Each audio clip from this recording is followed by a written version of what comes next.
10 bagay na madalas gawin ng seniors pero delikado sa kalusugan. Maraming seniors ang may mga nakasanayan gawin araw-araw na akala nila ay normal lang, hindi masama o bahagi lang ng pagtanda. Pero sa pagdaan ng panahon, ang mga simpleng gawin na ito ang unti-unting nagpapahina sa katawan, nagpapalala sa mga chronic diseases, at nagiging dahilan kung bakit maraming matatanda ang biglang bumabagsak ang kalusugan kahit hindi naman nila nararamdaman agad. Minsan, hindi pa natin nararamdaman ang epekto. Pero sa loob ng katawan, unti-unti nang nababawasan ang lakas ng puso, bumabagal ang sirkulasyon ng dugo, humihina ang immune system, at sumasama ang kalidad ng tulog. Sa maikli, may mga gawain na hindi akalaing delikado na pala para sa katawan, lalo na sa edad 60 pataas. Isa sa pinakakaraniwang gawain ng maraming seniors ay ang sobrang panonood ng telebisyon o pagtambay ng matagal habang nakaupo.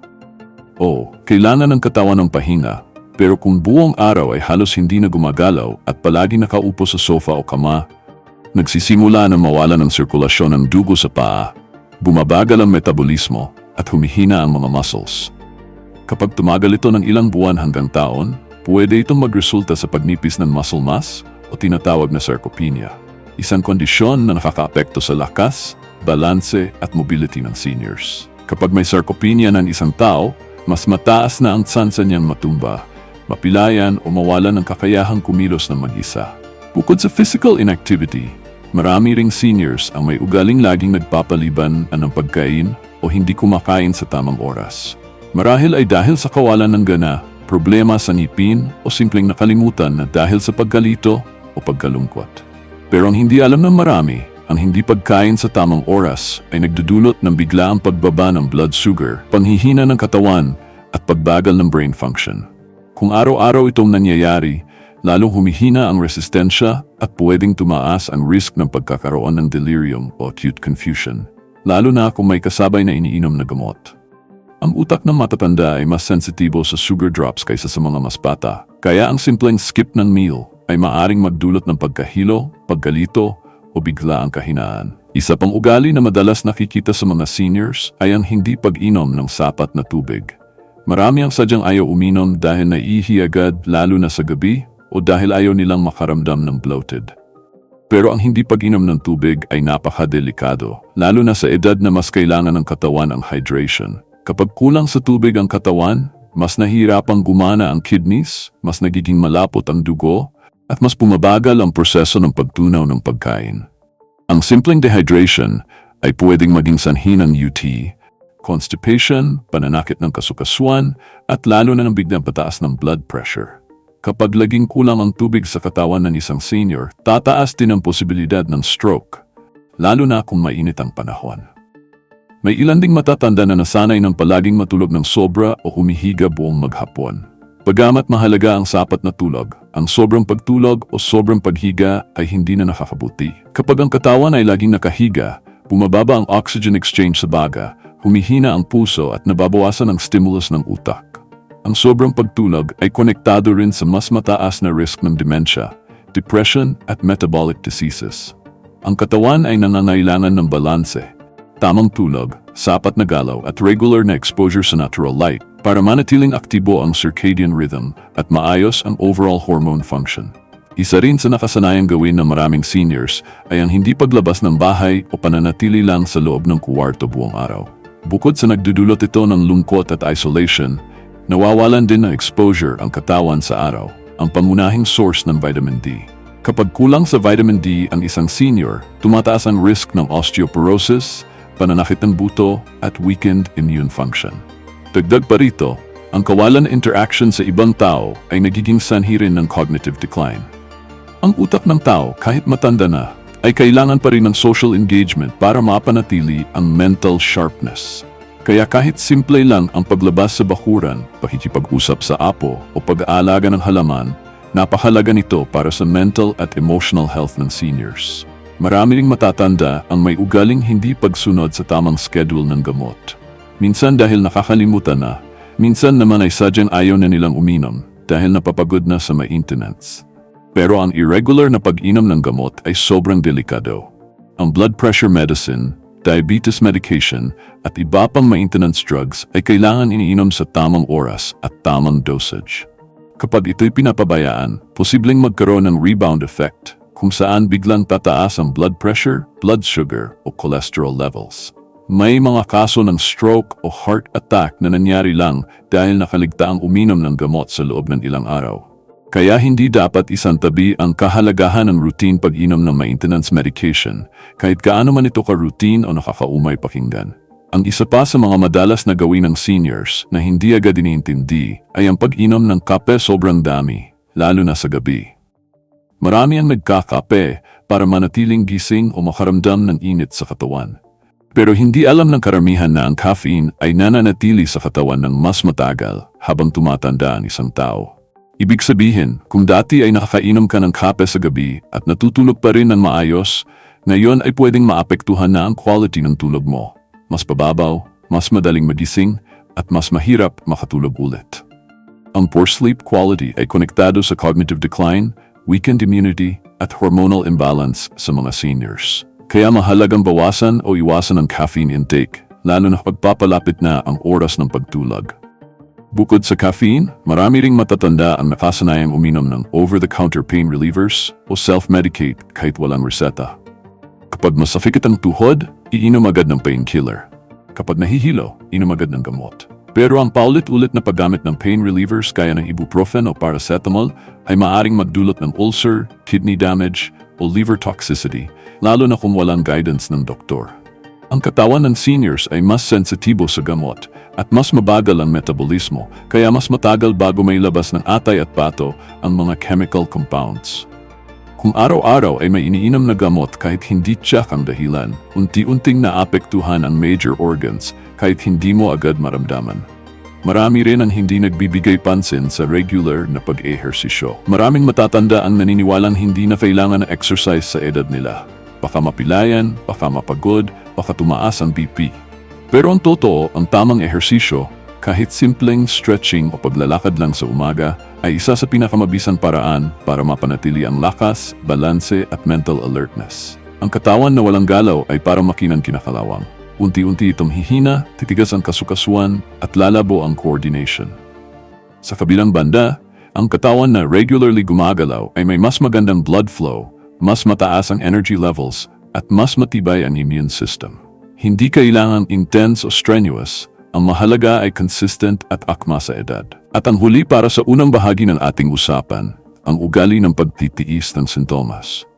Maraming seniors ang ayaw magsabi kapag may nararamdamang kakaiba.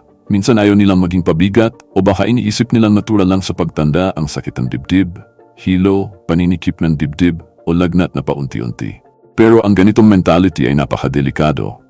Maraming sakit ang bumagaling kapag maagapan.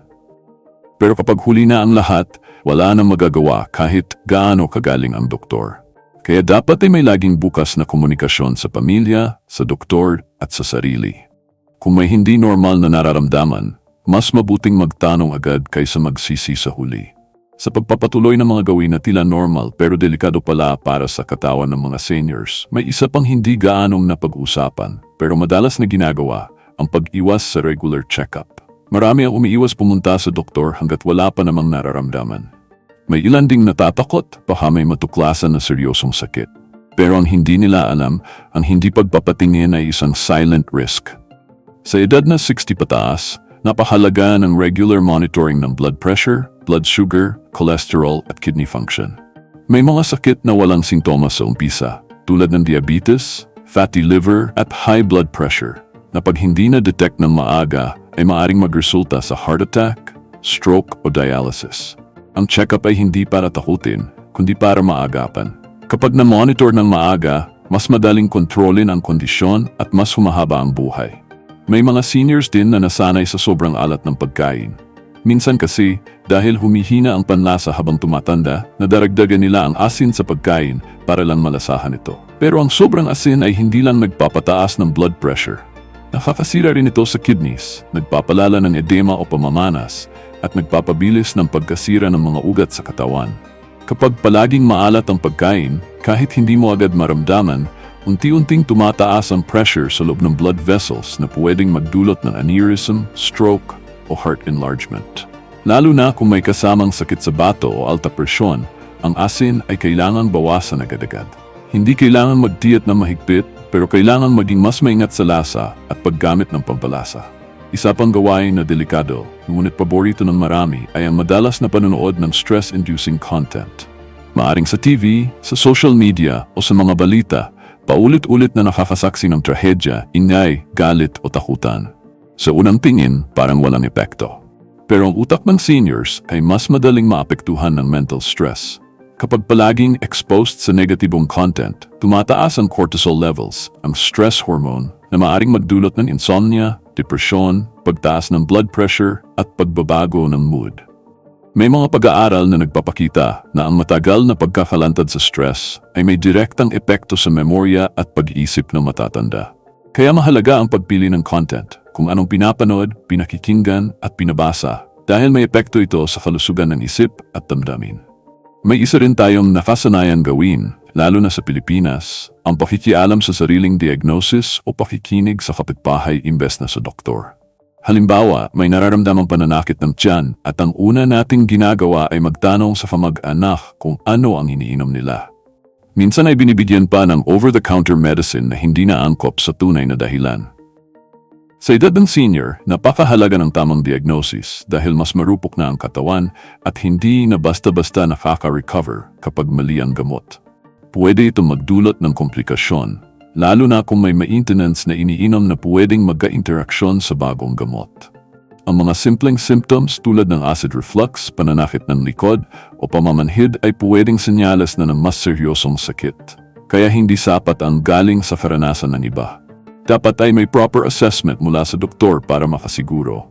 Napakahalaga ring pag-usapan ang epekto ng sobrang pagkahiwalay sa mga anak at apo. Hindi ito laging mapipigilan, lalo na kung ang pamilya ay nasa abroad o abala sa trabaho. Pero kapag ang isang senior ay palaging nag-iisa, ang emotional stress at kalungkutan ay nagsisimulang manirahan sa katawan. Hindi lang ito nakaka-apekto sa mood, ito ay direktang naka-apekto sa immune system. Kapag ang isang tao ay malungkot, mas bumabagal ang production ng natural killer cells na lumalaban sa virus at cancer cells. Bukod pa rito, ang pag-isa ay nagpapaas ng risk ng depression at dementia. Ang utak ay parang muscle din. Kailangan ng stimulus at interaction para manatiling aktibo. Kaya kahit hindi araw-araw ang simpleng tawag, kwentuhan o pagbisita ay may napakalaking epekto sa kalusugan ng matatanda. Marami rin sa mga seniors ang nahulog sa bitag ng sobrang pagpapaubaya sa iba. Halimbawa, hindi na nila iniintindi ang sariling pangangailangan. Iniisip na basta okay ang pamilya, ayos na rin sila. Ngunit sa sobrang pagka-giving, nakakalimutan nilang alagaan ang sarili. Hindi sila nagpapa-check up, hindi nila sinasabi kapag may nararamdaman at hindi na sila nagluluto ng masustansya para sa sarili. Ang tawag dito ay self-neglect. At isa ito sa mga pinakadelikadong pattern ng seniors. Dahil sa kabutihang loob at sakripisyo, hindi nila namamalayang lumalala ang kondisyon nila. Ngunit paano mo maibibigay ang pag-aalaga at pagmamahal kung ang sarili mong kalusugan ay bumabagsak na? Kaya mahalagang paalalahanan ng sarili. Ang self-care ay hindi pagiging makasarili, kundi pagiging responsable. Ang paggamit ng cellphone o gadget hanggang 10 oras ng gabi ay isa pang karaniwang gawain ngayon. Oo, masarap makinig ng music o manood ng video bago matulog. Pero ang blue light mula sa screen ay nakaka-apekto sa melatonin production, ang hormone na tumutulong sa katawan na makatulog. Kapag disrupted ang sleep cycle, humihina ang immune system, bumababa ang energy, at lumalala ang memory problems. Para sa seniors na mas sensitibo ang tulog, ang simpleng habit na ito ay pwedeng magdulot ng chronic sleep deprivation. Kapag kulang sa tulog ang isang matanda, mas nagiging irritable, mabilis mapagod, at mas mahirap gumaling kapag may sakit. Kaya napakahalaga ng digital discipline, lalo na bago matulog. Bukod sa gadgets, may iba ring habits sa gabi na nakakasama tulad ng late-night snacking. Maraming seniors ang biglang nakakaramdam ng gutom sa 10 oras ng gabi at kakain ng tinapay, noodles o matamis bago matulog. Pero ang late-night eating ay nagpapataas ng blood sugar, nagpapabigat sa tiyan, at pwedeng magdulot ng acid reflux habang natutulog. Ang katawan, sa halip na magpahinga, ay mapipilitan mag-digest habang mahimbing ka na sana. Ang ganitong stress sa digestive system ay naugnay sa poor sleep quality, weight gain, at digestive disorders gaya ng gastritis o GERD. Lalo na kung madalas gawin, ang katawan ay nawawala ng natural rhythm at mas humihina ang metabolism habang tumatanda. May mga seniors din na patuloy na naninigarilyo o palihim na umiinom ng alak araw-araw. Maaring sabihin konti lang naman o sanay na ang katawan. Pero ang katotohanan ay mas lalong hindi na kayang saluhin ng katawan ng isang senior ang epekto ng alcohol at nicotine. Ang liver, kidney, puso at baga ay mas mabagal ng magproseso. Kaya kahit kaunting bisyo ay may malakas na epekto. Ang paninigarilyo ay nagpapababa ng oxygen sa dugo, nagpapabagal sa healing process at nagpapataas ng risk ng cancer. Ang alak naman ay nagpapahina sa liver, nagpapabago sa mood at mental clarity at pwedeng makaapekto sa interaction ng ibang iniinom na gamot. Kaya kung iniisip mong isang shot lang, alalahanin mong iba na ang katawan mo ngayon. Mas marupok, mas sensitibo, mas kailangan ng proteksyon. Isa rin sa madalas gawin ng mga matatanda ay ang pananatili sa lumang lifestyle kahit may bagong kondisyon na ang katawan. Halimbawa, dati kang kayang magluto, maglaba at maglinis buong araw, pero ngayon ay may arthritis ka na o hirap ka ng huminga. Pero pinipilit pa rin gawin ang dati mong routine kahit hindi na kaya ng katawan. Ang sobrang effort, lalo na kapag hindi na kaya, ay pwedeng magdulot ng injury, pagkapagod o even mild heart attack. Mahalaga ang pagtanggap sa pagbabago ng katawan. Hindi ito kahinaan, ito ay pagiging matalino. Kapag alam mong may limitasyon ka na, dapat mong tanggapin at hanapan ng mas ligtas na paraan. Halimbawa, magpahinga sa pagitan ng gawain, gumamit ng support tools o humingi ng tulong. Ang tunay na lakas ay hindi sa pagpipilit, kundi sa pagtanggap kung kailan dapat magbago. Habang tumatanda ang isang tao, natural lang ang paghahanap ng comfort. Gusto ng routine, gusto ng pamilyar, at minsan gusto lang ng katahimikan. Pero sa likod ng katahimikan ito, may isang tahimik na panganib, ang hindi na pagbibigay pansin sa mental stimulation. Kapag ang isang senior ay hindi na nagbabasa, hindi na nag-iinsayo ng utak, at hindi na sumusubok ng mga bagong bagay, ang brain cells ay unti-unting nawawala ng challenge. Tulad ng muscle, ang utak ay kailangan ding gamitin para hindi humina. Ang mga simpleng aktibidad gaya ng pagbabasa ng dyaryo, pagsusulat sa diary, pagsusolve ng crossword puzzle, o kahit pakikinig ng mga bagong kwento mula sa apo, lahat ng ito ay mental exercise.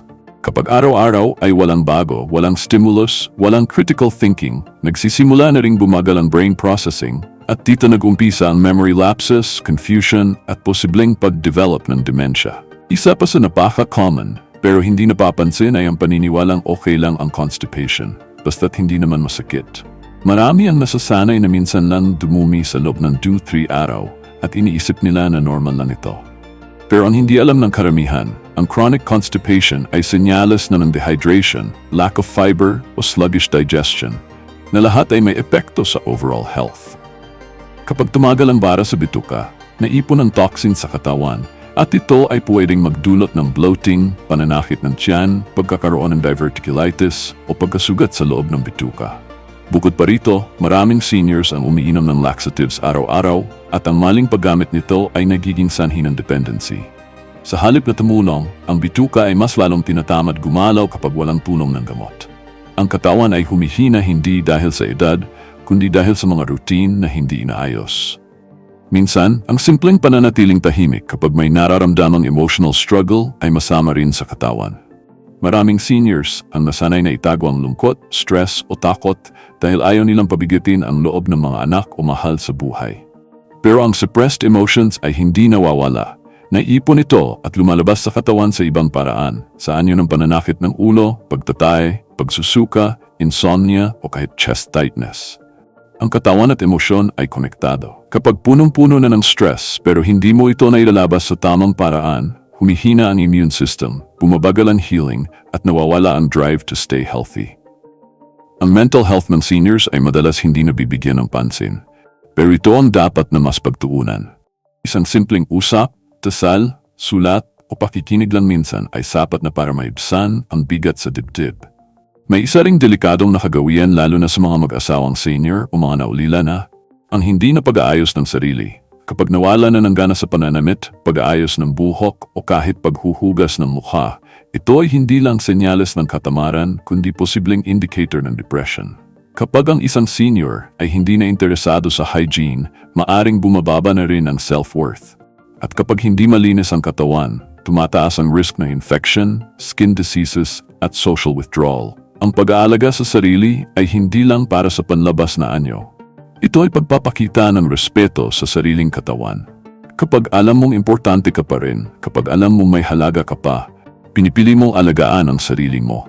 At ang simpleng pag-aalaga ay nagbibigay rin ng boost sa mental health. Sa kabilang dulo naman ng spectrum, may mga seniors na sobra namang nagpapagod. Ayaw tumigil sa pag-aasikaso ng lahat, naglilinis ng bahay araw-araw, nag-aalaga ng mga apo nang hindi nagpapahinga at hindi nagpaparamdam ng pagod. Bagamat kahanga-hanga ang sipag, ang sobrang physical effort ay hindi na rin akma sa katawan ng senior. Kapag hindi marunong mag-break, bumababa ang energy reserves ng katawan. Kapag naubos ang energy, madaling kapitan ng sakit, mas madaling uminit ang ulo at mas madaling mapagod ang puso. Sa totoo lang, mas delikado ang over-fatigue sa matatanda kaysa sa mga mas bata. Ang katawan ng senior ay parang cellphone na luma na ang battery. Kailangan ng mas madalas na recharge. Kaya mahalaga ang balanse. Tulong sa pamilya, oo, pero hindi hanggang sa maubos ang sarili. May mga seniors ding hindi na nagsasabi kung may pagbabago sa paningin o pandinig. Nahihiya silang aminin na lumalabo na ang mata o nagkakabulol na sa naririnig. Minsan itinatanggi pa, sinasabing malinaw pa naman, kahit hindi na mabasa ang mga letra sa resibo o hindi na maintindihan ang salita sa radyo. Pero ang hindi inaasikaso na sensory loss ay nagdudulot ng higit pang panganib.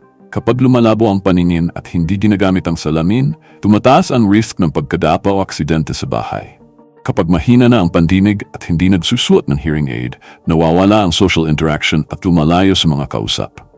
Ang paningin at pandinig ay kailangan sa balance, sa kaligtasan at sa komunikasyon.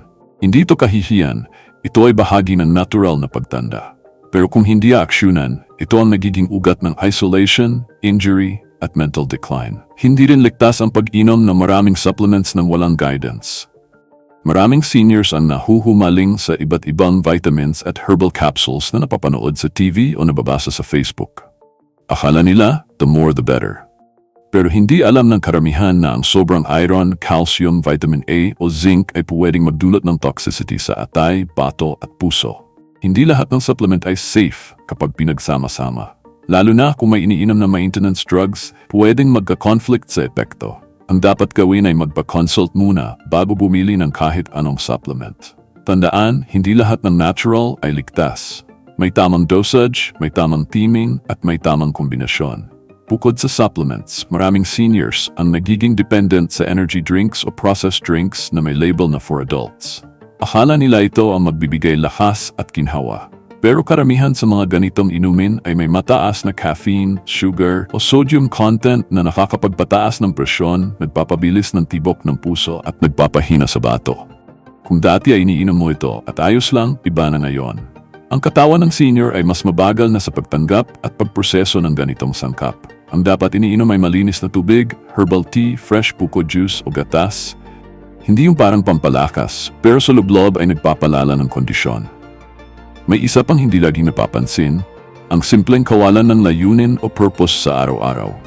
Kapag ang isang senior ay gumigising na walang dahilan, walang inaasahan, at walang pagkakaabalahan, unti-unting bumabagsak ang moral. Kapag ang utak ay hindi na nainganyo, kapag ang puso ay hindi na nasisiyahan, nawawala rin ang gana sa buhay. Ang pagkakaroon ng purpose ay hindi kailangan grand. Maaring simpleng pag-aalaga ng halaman, pagdarasal para sa pamilya, pagsusulat ng karanasan o pakikipagkwentuhan sa mga apo. Kapag may dahilan ka para bumangon, mas tumataas ang fighting spirit ng katawan. Mas lumalakas ang resistensya, mas kumaganda ang mood, at mas humahaba ang buhay. Sa huling bahagi ng ating usapan, isang gawain na madalas ginagawa ng mga seniors pero delikado sa pangmatagalang kalusugan ay ang palaging pagpapaliban ng pag-asikaso sa sarili. Laging inuuna ang iba. Laging may dahilan kung bakit hindi nakapagpahinga, kung bakit hindi nakakain ng tama o kung bakit hindi matuloy-tuloy ang gamutan. Madalas ay naririnig natin ang mga salitang, okay lang ako o mas kailangan nila yan kaysa sa akin. Pero ang totoo, kapag ang sarili ay laging nasa huli, unti-unti na ring nawawala ang lakas at kakayahang tumulong sa iba. Ang katawan ay may limitasyon at kapag napabayaan ng tuluyan, babawiin ng kalikasan ang lahat ng panahong hindi mo ginamit para alagaan ang sarili mo. Hindi selfishness ang pag-prioritize ng kalusugan.